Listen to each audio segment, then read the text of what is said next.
Thank you for having me here. As Mr. Bay said, my background is as a lawyer and a banker. I quit that. I started a yoga school. This is when people really didn't know what yoga was.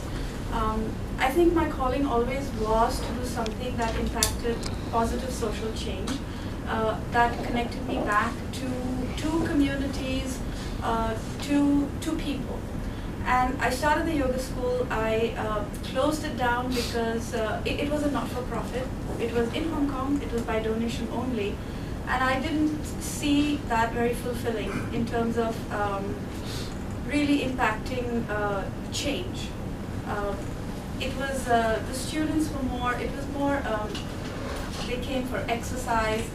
And it was different from what it is today. People have a much better understanding of yoga. So I quit that, I went back to banking, and just wasn't happy doing it. So eventually I decided I wanted to, my whole thing was to work with women, with social empowerment, with the earth, and something that really made a difference. So I thought of what I could do. I did not want to run a charity. I didn't want to do community service. I didn't want to work with any charity, because to me, charities are wonderful, but like Jesus Christ said, you know, you can give a man fish or you can teach him to fish. And I just thought, you know, I wanted to do something which was not a charity, but still had that element to it. And then I started researching into it, and I found out about, you know, something called social enterprises, where you do a business. So it is driven by commercial success, but its only reason for being is not just commercial success. So it is not a corporate or a business or an entity that needs to just make money. It's a holistic approach to a business where you work with, so you have employees, you have your suppliers, you have your buyers, you have your consumers, and you want, and then you have where it grows. So whether it's this, you know, this fabric, it comes from cotton. The cotton grew somewhere by somebody. So I just wanted to bring it all together where there was a holistic approach to it. So I started the social enterprise. I started with food. It was, you know, I went up to the mountains in the Himalayas. I have no connection to the mountains. I just happened to go there, and I was really drawn to the whole landscape. I was drawn to the people. They were just simple and happy, and the women really marginalized. There's, you know, equality and women empowerment doesn't just mean money. It doesn't mean having 3 meals a day. It doesn't mean being able to send your children to school and having a roof over your head. You know, empowerment really is where you can make choices. If after primary school, your husband or your family decides the girl child is not going to study anymore, empowerment for a woman means that she can make a choice to say, I want my daughter to study, and I'm going to send her to school. Sorry, I get very emotional when I talk about this particular part of the topic. But so I wanted to work with women groups where I could impact that kind of change, where what I did as a business helped income generation. It helped them, and not that Pure Earth is a big organization which can give that much income, but in whatever fashion, in whatever ways and means, to really be able to work with whatever that is that they're doing. So the women have small little, and it's all about the women. The men, especially in the mountain, there's a lot of rural migration into cities for jobs, for income. But the men, as statistics have shown, don't really send money back or don't really support you know, their families back home. So it's really left to the women. So they have to take care of the families, the children, and also income. I then got in touch with some community-based organizations and NGOs that were working with women there. And in various parts of the mountains, I really traveled around, I really went up deep into the mountains, understood what these NGOs were doing, And then I decided I wanted to start a business that worked with these women, with these producer groups, that would help in the long run with sustainable employment for them on a scalable way. And they were paid fair trade prices for whether they pick apricots from the forests or rosehip seed and they bring it back. They're paid 15 to 20% more than they would if they went to the middleman or the trader in the market, because those prices are always exploited prices. They're never paid the fair price for whatever produce it is. And also to create, I wanted to create workshops and facilities there where we could train the women, skill them up to make soaps, to make creams, to make various products that then could be packaged in the most luxury premium way and could be marketed at Lane Crawford and at Harvey Nichols and places like that. Because usually when you have handicraft or items made by NGOs, they're not very well presented, they're not packaged well. So there's always this perception that, if this oil or this cream or this soap is from, it's on this little stand in this little bazaar, I don't value it as much as something that I would say in Lane Crawford. And that's not necessarily the case. In fact, we should value it more because it's usually small batches produced by hand. It's like, your grandmother's cooking. It's far more valuable, or sorry, it's far more, there's far more nutrition in it, there's far more, if you had to put a price to it, I would say your grandmother's soup should be more expensive than soup from, I don't know, Great or whatever. So I then, I have packaged everything in, and it's branded in a beautiful way which can hopefully find resonance with the premium market. And I've been doing it for about a year and a half. And it's so far, it's been good. People have appreciated the effort put into it. And my vision really is, so whoever buys the product or uses it actually connects back to the producer. So if I had to ask you, your shoes, okay, it's a brand. Let's say it's Nike. Nike produces in many countries. Let's say it produces in Vietnam. But do you really know who produced it? Who are those men and women? And we consume so much, but we have no idea. More importantly, food, because there is nothing more personal to us than food. If you take, whether it's vegetarian or not, if you have a chicken or if you have a bag of rice, we have no idea. It may be organic, it may be whatever, but we have no idea who that farmer is. We have no idea, and this culture of consumption doesn't really allow us the time or the wherewithal to say, really, what am I consuming and where is it coming from? We stop more so now, we're aware we want organic and all the toxins and chemicals, so we want to eat organic. But we stop just there and we say, okay, this is organic, it's good for me. And you feel that it's good for the planet too. But have you really considered it may be organic but not fair trade, that those farmers may be exploited? So there is that wanting to connect the consumer to the producer. And so when we talk about what is a social enterprise? It's an enterprise, it's a business. It's not a charity, isn't it? It's not a charity. So what is a social enterprise? It's when you go to work, you're doing your good deed for the day. Actually, we're just going to work. So that's a social enterprise. But how does it fit in the whole, in the whole scenario of the planet? So we have just this one Mother Earth. We all know it's burdened. We know what climate change is doing. We all try our bit, when we're brushing our teeth, we don't keep the water running. We try to consume water consciously. We're trying to segregate waste. And that's all wonderful. But we really need to start now thinking and looking into when we choose to buy, and we make conscious choices to buy all the time. We go into a supermarket. And we think 200 years ago there was no choice of much. And today we have aisles upon aisles. If you want cereal, we have what, 100 different brands to choose from. But really? Really, are we really choosing?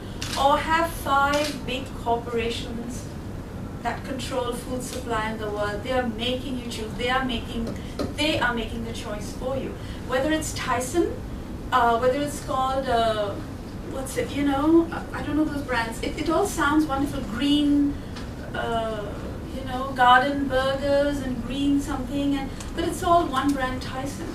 And if you look at the chicken, if you go into how these chicken coops are, or if you look into beef and how the cows are in captivity, and how, and also the health hazards of all of that, it's really quite distressing. It's quite distressing. So we as consumers really need to know and understand what choices are we making, whatever it is, whether what we're eating, what we're wearing, what we're drinking, all of it.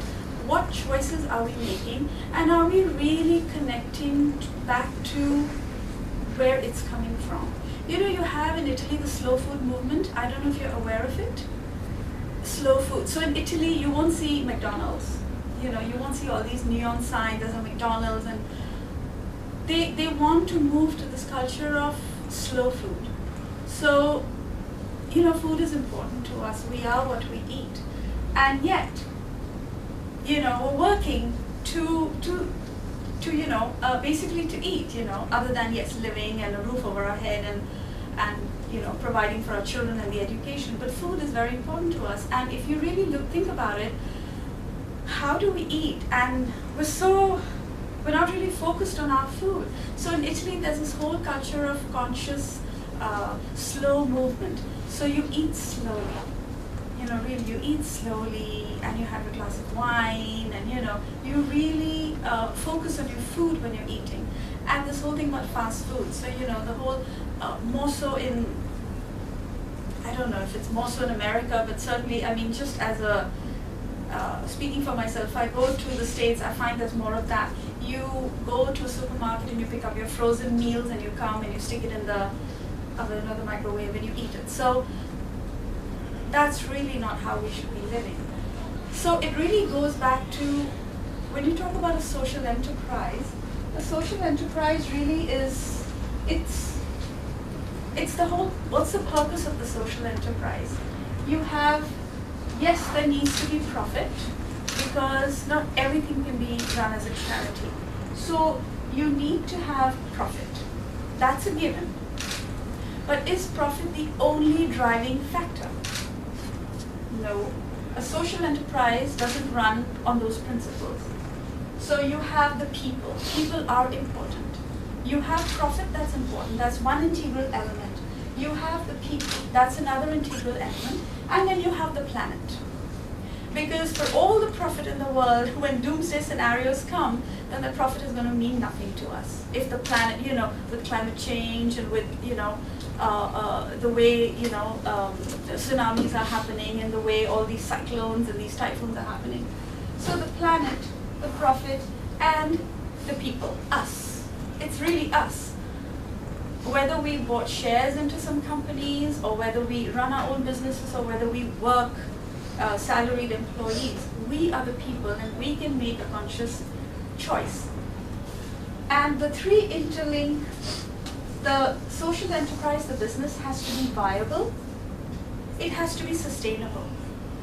You can't have, like sometimes I think what I've started Pure Earth, I don't know, is it sustainable? Because my vision is so, the vision is there, but is it going to be sustainable, over 20 years, 50 years, and will it check all these boxes? So it has to be sustainable, it has to be equitable. Everything cannot be shareholder value, You have shareholders who have bought into Apple, and so at whatever cost, whether it's Foxconn in China, and all those issues surrounding workmen and what's happening with them in those factories. There's so many suicides and people don't know what's going on. it has to be equitable. It cannot simply be at the cost of the employees or the cost of the planet that you have profits. So that's equitability. The sustainability, it has to be viable and it has to be bearable. All these circles need you need to check all these boxes for a social enterprise to really be viable, for that purpose to be met. So a social enterprise, in the words of an amazing, he just passed away about a year ago, he had this whole thing called the bottom of the pyramid, socioeconomic pyramid. And his name was C.K. Prahlad. He was a professor at Northwestern. And he wrote a book, Fortune at the Bottom of the Pyramid. Because a whole lot of, everything is towards luxury, middle class and then luxury. You want to sell to the middle class market and then the luxury market. But he said, the fortune really is at the bottom of the pyramid, because that domestic helper or that rickshaw driver also aspires to luxury, also does. So you see the Unilevers, you see especially in developing nations, what they have done is what's considered a luxury product, like a shampoo or a bag of chips, which for people on the poverty line, forget below the poverty line, they can't afford a bag of chips, or they can't afford shampoo, but they then put it into little packets. So you may not be able to afford a whole bottle, but you can afford 20 ml little packet, And so that for the Unilevers, this really took off. And they found there was a lot of profit they could make out of selling to the bottom of the pyramid and being able to market products to them. And equally, not just employing white-collar workers and blue-collar workers in assembly line, but also seeing how you can skill up, this strata, the bottom of the pyramid, skilling them up. So you see, like India came up that way. There always were blue-collar, there always were English-speaking people. And you'll be surprised, a lot of these call centers, there are young men and women who go and work there. They're actually not really that educated. It's just that they speak good English and they have a common understanding of things. So that's called skilling up. And really, with India, the whole BPO and knowledge management industry has really taken off. So that is the bottom of the pyramid. And really, it's about, so going back to this, the people, the profit, the planet, and the purpose. And if all these things are met with, then you have a social enterprise that really can deliver what it's supposed to be delivering without compromising on the other aspects of that chart. So that's a little bit about social enterprise. Going to Pura, the enterprise that I founded, so we work with women groups. Our whole philosophy is empowering women through fair trade, not aid. We believe in working with microcredit and finance groups, women's savings groups. Each group in each village, we open bank accounts for them. It's a joint bank account, so the men, their families don't have access to the money. And then they go into the forest, they pick non-timber produce, they have recorded rights to pick. So they will go and they will get rosehip seed or sometimes garlic, sometimes chilies, and they'll collect it and they'll either, make garlic flakes or chili flakes, or, then they'll collect rosehip seed and we extract the oil from it. They'll bring madder root, whatever it is, we make soaps out of it, artemisia, oregano, rosemary, there's wonderful, and the landscape is such, it's beautiful, it's, things grow at over 7,000 feet above sea level. So it's all beautiful ingredients, and they bring it, and we do stuff with it, we make things out of it. And then we, put it into things and we market it and we sell it. So it's really enabling them to engage with urban markets on fair terms. That's the whole purpose of my enterprise. And as I mentioned, why I started it and what is the whole vision. It's really, harnessing ancient wisdom, the way in the old days, you didn't have cosmetics. You used to use oil that was cold pressed. You had natural, soap that you just, made with lye. You had old ancient remedies for coughs and colds and for rashes and stomach aches, and so we're just using basic Ayurveda.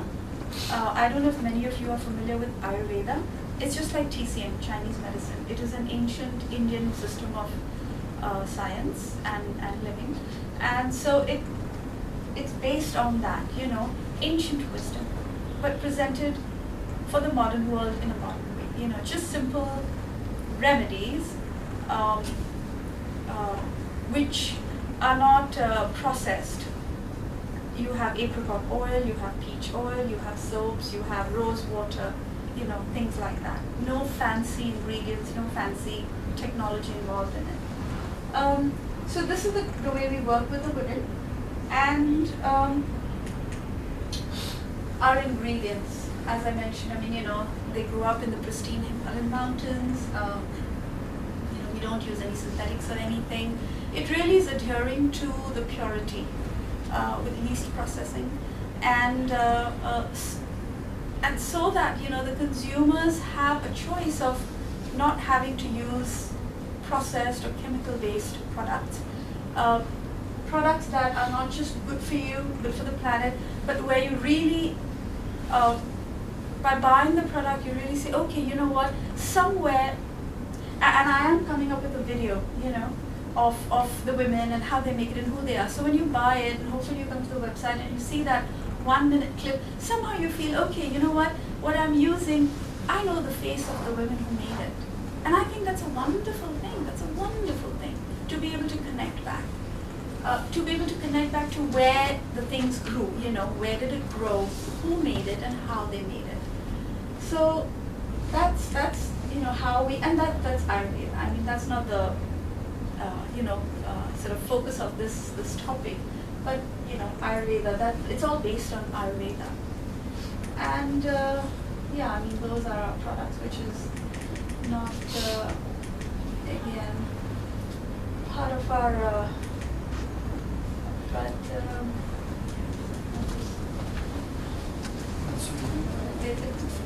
sorry.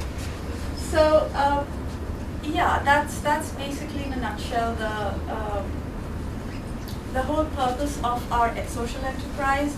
What a social enterprise is, how is it different from a regular business, and what it aims to achieve, and it's just like organic farming. It's not easy, really. As you know, with organic farming, you need to clear the soil for 3 years. You can't grow. So I've traveled far and wide, talked to farmers who are doing model farming on their little lands. They have to pay for their children's school fees.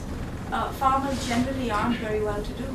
And it takes a lot of guts and a lot of courage to give up your, whatever the income, good or bad or little, but there is some understanding of what income they're deriving. But for them to give it all up and then say, okay, because it's good for the planet and it's good for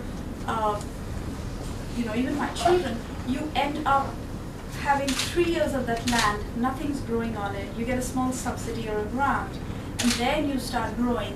And again, the pricing, you don't really get the best pricing for it. People are still not really used to organic. It's expensive. So it's really supporting organic farming is incumbent on us, actually. We spend, and it's interesting how we choose to spend. We find a bag of organic rice very expensive, but we wouldn't think twice before spending $50 on a glass of beer, for instance.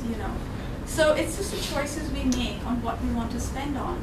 So that's just as being part of this planet. Again and again I say, it is really important we start thinking about where our stuff is coming from, what it means, to be living on this planet. And it's not just simply about me and my family, and trying to, not use the electricity too much in the right way, or water, but really thinking beyond that, thinking beyond me and my surroundings, and really thinking of the planet as a whole. So yeah, that's basically what I wanted to